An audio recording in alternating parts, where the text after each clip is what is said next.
नमस्कार दोस्तों, वेद वेदांत चैनल में आपका बहुत बहुत स्वागत है। श्री स्वामी जी के मुख से वेद मंत्रों के सही प्रमाणिक अर्थ जानने के लिए हमारे चैनल को लाइक, सब्सक्राइब और शेयर ज़्यादा से ज़्यादा करें, ताकि वेदों का अर्थ प्रमाण सहित सभी के पास पहुँचे। अगर आपको कोई भी शंका या समाधान चाहिए हो तो हमारे व्हाट्सएप नंबर पर आप मैसेज भी कर सकते हैं और नीचे कमेंट बॉक्स पर आकर आप मैसेज भी कर सकते हैं हमें। धन्यवाद। ॐ यो असौ आदित्ये पुरुषः सो असौ अहम् ॐ खं ब्रह्म। आज हम लोग इस यजुर्वेद 24वें अध्याय के 20वें मंत्र पर चर्चा करेंगे। ओम नमः ते हर्षे शोचिसे, नमः ते अस्तु अर्चिषे, अन्यान ते अस्मत् तपन्तु हेतयः, पावको अस्माभ्यं शिवो भवो। तुम पावन हर के लिए नमन, अर्चन के योग्य नमन तुमको, अन्यों को तेरे हेतु तपें, पावक शिव रूप रहो हमको। ये मंत्र हम नमन कर रहे हैं उस परमेश्वर को। कहा गया है ते तुम्हारे लिए हर से, हर के लिए, हर शब्द ह्री धातु से बनेगा। ह्री हरण करना, ले जाना, प्रेरणा करना, यही अर्थ है। तो ह्री धातु का अर्थ हरण करना, प्रेरणा करना, ले जाना। क्योंकि हरण करना, ले जाना का भाव है तो इसको प्रेरणा करना भी माना जाता है। ले जाने में प्रेरणा करने का ही भावार्थ होता है। तो नमस्ते हर से शोच से, शोच से शुचि धातु है पवित्र करना, पावन करना, शुद्ध करना कह सकते हैं। तो शोच से अर्थात पवित्र करने वाले के लिए, जो हमें पवित्र करने वाला है, पावन बनाने वाला है, उसके लिए नमन। हम नमन किसको करें? जो हमें प्रेरणा देने वाला हो, जो हमें पवित्र करने वाला हो, पावन बनाने वाला हो, उसके लिए हमारा नमन होना चाहिए। स्पष्ट है कि वेद में ये बात हम परमात्मा के लिए ही कह रहे हैं। परंतु जैसा कि हम कहते आए हैं, वेद मंत्रों की ये प्रेरणा होती है कि परमात्मा में हम जिन गुणों का स्मरण करते हैं, स्तुति करते हैं, वो गुण हम में होने चाहिए। ये भावना, ये प्रेरणा वेद मंत्रों में निहित होती है। तो समाज में भी हम किनको नमन करें, हमारे नमन के योग्य कौन हैं? वे हैं जिनमें ये गुण हैं, जो हमें प्रेरणा देने वाले हैं, जो हमें पवित्र करने वाले हैं। ऐसे लोगों को हमारा नमन होना चाहिए। नमः ते अस्तु अर्चिसे, नमः ते तुम्हारे लिए। इसी को संधि कर देते हैं नमः ते, तो नमस्ते होता है। नमस्ते हम अभी भी बोलते हैं, संधि करके बोलते हैं नमः ते, तुम्हारे लिए नमन।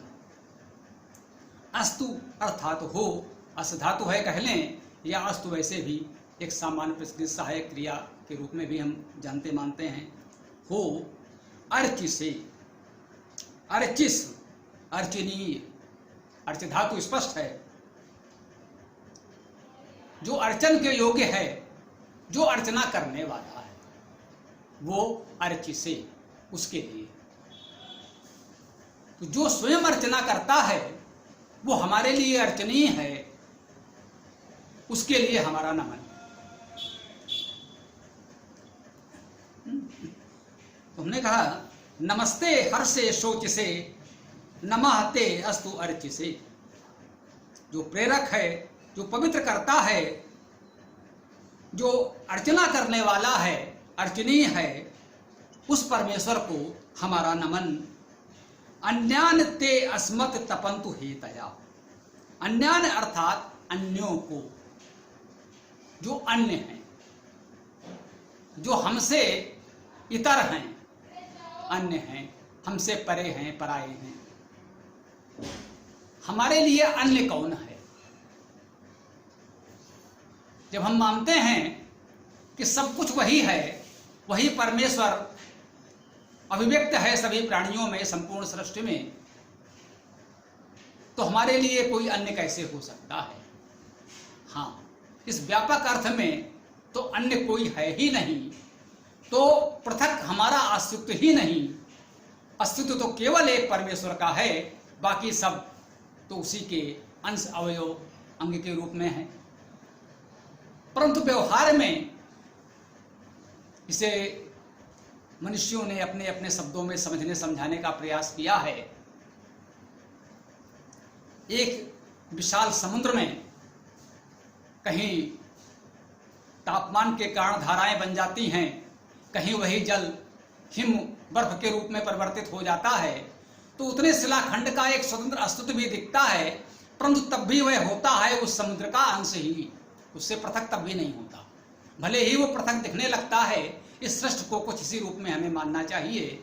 हमारा एक पृथक अस्तित्व दिखता तो है, परंतु समिश्र रूप में हम उसी परमेश्वर के अंश होते हैं। दोनों बातें सत्य हैं। व्यवहार में यह भी सत्य है कि हमारा आपका स्वतंत्र पृथक अस्तित्व है। तो लोक व्यवहार में हम अन्य की बात कर सकते हैं, चरम अध्यात्म में नहीं। तो अन्य हम किसे माने? अन्यान ते अस्मत्, ते माने वे, अस्मत् हमसे। हमसे अन्य कौन है जो इस सत्य को, वेद को, ऋत को, मानवता को नहीं मानते, जिनका स्वभाव व्यवहार आचरण इस वेद से, सत्य के, ऋत के विपरीत है, वे अन्य हैं। उनको यहाँ अन्यत कहा गया है, अन्य कहा गया है, इतर कहते हैं, वे अन्य लोग हैं। जो इस व्यवस्था को मानते हैं उनमें थोड़ी बहुत भूल चूक हो जाए तो हमारे अपने हैं, हम परस्पर एक दूसरे को समझा बुझा लेंगे, हो जाएगा। परंतु जो इसको स्वीकार ही नहीं करते वे इतर हैं, अन्य हैं। प्रयास करेंगे उनको भी समझा बुझा कर सन्मार्ग पर लाया जाए, होना चाहिए, लेकिन जब तक वो नहीं आते तब तक वे अन्य हैं। तो उनके लिए क्या होना चाहिए? तपंतु हेतया। उनको तपंत माने तपें, तपाएं, हेतया, हेति। हेति शब्द भी सकारात्मक ही है, नकारात्मक नहीं है। ही गतो धातु है, इसी से हित बनता है, हित करना। हितया, ये भी हित ही है, हितकारी ही है। हे परमेश्वर, जो आपका ये हित करने का भाव है, जो हितकारी स्वभाव है, वह है, कोई अन्य नहीं। वो क्या करे? तपंतु, जो अन्य हैं, अभी इस वैदिक व्यवस्था को स्वीकार नहीं कर पा रहे हैं, जिनका आचरण वेद और सत्य के अनुकूल नहीं है, उनको भी हम क्या चाहते हैं? हे परमेश्वर, आपकी हेतियां, आपके हितकारी प्रभाव उन्हें तपाएं। तपाएं का ये अर्थ नहीं है कि हम उन्हें कष्ट पहुंचाएं। आपका हितकारी स्वभाव उनको तपाए, अर्थात उनमें जो दोष दुर्गुण हैं उन्हें समाप्त करे, उनको भी सत्य मार्ग पर चलने की, तप करने की प्रेरणा दे। वे भी तपें, वे भी हमारे ऋषियों की भांति तप करें, सीखें, स्वाध्याय करें, चिंतन करें, सन्मार्ग पर चलने का प्रयास करें। तो वे लोग भी जो अभी इतर हैं, अन्य हैं, हमारी इस वैदिक व्यवस्था को स्वीकार नहीं कर पा रहे हैं, जानकारी न होने के कारण, उतना सद्बोध न होने के कारण, तो उनको भी परमात्मा का हितकारी व्यवस्था का लाभ मिले, उनको ये सद्मार्ग, सद्प्रेरणा मिले और वो भी इससे जुड़ सकें। वेद ने ये नहीं कहा कि जो वेद को नहीं मानता, अवैदिक है, नास्तिक है, उसे मार दो, नष्ट कर दो। नहीं भाई, ये तो वेद की भावना के विपरीत हो जाएगा। हम तो दुष्ट को भी सुधार कर सन्मार्ग पर लाना चाहते हैं। हम शत्रु को मित्र बना लें तो शत्रुता का अंत होगा, ये अच्छी बात होगी। मित्र को, किसी शत्रु को मार देंगे तो एक शत्रु घटेगा अवश्य, यदि उसे मित्र बना लेंगे तो एक मित्र हमारा बढ़ जाएगा, शत्रु दो कम हो जाएंगे। शत्रुओं और मित्रों की संख्या में दो का अंतर आ जाएगा। तो हम कहते हैं शत्रु को भी मित्र बना लें। इसलिए कहा जो अन्य हैं उनको भी जो आपकी हेतियां हैं, हितकारी व्यवस्था है, स्वभाव है, प्रभाव है, उसका लाभ मिले, वे भी तपें और सन्मार्ग पर आ जाएं। और हमारे लिए क्या करो प्रभु? अंत में जो प्रेरणा आती है, पावको अस्मभ्यम शिवो भव। पावको, हे परमेश्वर आप तो पावक हैं। पावक अर्थात पवित्र करने वाला। पू पवने, पवित्र करने के अर्थ में धातु है, पू धातु है, अर्थात पवित्र करना। पावक अर्थात पवित्र करने वाला। वह परमेश्वर हमको पवित्र करने वाला है। अस्मभ्यम अर्थात हमारे लिए, शिवो कल्याणकारी, वो शिव हो, शिव स्वरूप हो। श्री शयने धातु ही है, शयन करना, विश्राम करना, निद्रा में लीन हो जाना। इससे ज्यादा कल्याणकारी, इससे ज्यादा सुखद कुछ हो सकता है क्या? विगत रात्र में मुझे अच्छी निद्रा आई, मन प्रातः काल प्रसन्न है। कितना सुखद, कितना सुखकारी है यदि हम विगत रात्र में अच्छी निद्रा ले सके, सो सके, शयन कर सके। शयन का लाभ हमें मिला तो हमारा प्रभात, हमारा दिन शिव है, कल्याणकारी है। अनेक विद्वान शिव शब्द को श्री धातु से बनाते हैं, हो सकता है। तो शिव का अर्थ कल्याणकारी है, ये तो सब मानते ही हैं। भव अर्थात हो जाओ। तो हे परमेश्वर, जो इतर हैं उनको भी अपनी हितकारी भाव से सन्मार्ग पर लाओ। और हमारे लिए, क्योंकि हम तो इस व्यवस्था में लगे ही हैं, जुड़े ही हैं, तो हमारे लिए क्या करो? हे परमेश्वर परमात्मन, हमारे लिए तो आप पावक, पवित्रकर्ता बनो, शिवो कल्याणकारी हो जाओ। पावको अस्मभ्यम शिवो भव, हमारे लिए पवित्रकर्ता और कल्याणकारी हो जाओ। यही इस मंत्र का अर्थ है, यही इस मंत्र का भाव है। तो इस व्यवस्था को हम लोग समझें, ये व्यवस्था कैसे हो। इस मंत्र से हम लोग जुड़ने का प्रयास करेंगे। आज अच्छी बात है कि हम लोगों के मिलने का एक माध्यम ये तकनीक बन गई। यदि ये तकनीक सुलभ न होती तो हम आप इस तरह से मिल नहीं पाते, बात नहीं कर पाते। किसी आपदा, किसी परिस्थिति के कारण, सत्ता शासन की व्यवस्था के कारण हम आप प्रत्यक्ष रूप से मिल नहीं पा रहे हैं। मिल भी पाएंगे या नहीं कह नहीं सकते।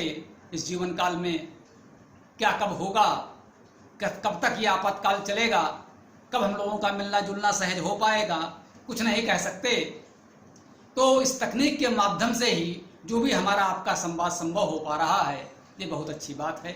इसका हम लोग सदुपयोग करें, अपनी बात करते रहें, और जब तक भी ईश्वर हमें ये सामर्थ्य देगा, ये शरीर जब तक सक्रिय रहेगा, कार्य कर सकेगा, तब तक हम आप ऐसे ही मिलजुल कर कुछ सेवा सहयोग करते रहेंगे।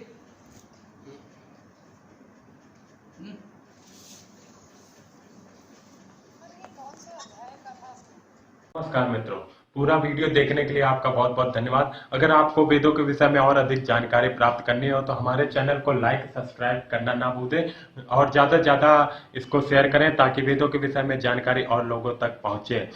अगर आपको और अधिक जानकारी चाहिए हो तो डिस्क्रिप्शन में हमने अपना मोबाइल नंबर और वेबसाइट और ईमेल आईडी दे दी हुई है। अगर किसी भी विषय में आपको ज़्यादा जानकारी प्राप्त करनी हो या कुछ सवाल जवाब करना हो तो उसमें आप अपना सवाल जवाब भेज सकते हैं। धन्यवाद।